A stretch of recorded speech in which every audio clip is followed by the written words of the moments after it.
খতম তারাবি মানে কি? এমনি সবাই মিলে ফাঁকি দিচ্ছে, কেউ বুঝে না কেউ। 20 রাকাত, 10 রাকাত মানে যখন হয়েছে তখন বলছে আল্লাহর সামনে আরো 10 রাকাত আছে। এটা ইবাদত নয়, এটা ইবাদত নয়। আর পিছনে যারা আছে তারা কেউ লোকমা দেয় না, তার মানে লোকমা দিলে তো এত ভুল হচ্ছে, টাকা দিবে না তো।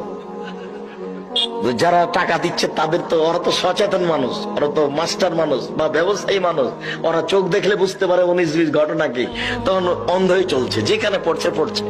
মাসের শেষে বললে যে খতমে তারাবি হয়ে গেছে। 30 পারা কোরআন, 30 পারা কোরআন তো সহজ নয়। যার জন্য আল্লাহ রাসূল একটা সহজ পথ বলেছেন, না সূরা ইখলাস 3 বার পড়ে নাও, দিয়ে কোরআন মাজিদ পড়ার সময় নেকি নিয়ে নাও।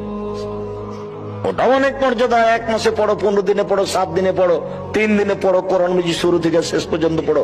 অনেক ভালো সূরা বাকারা পড়ো, আলে ইমরান পড়ো, অনেক ভালো সূরা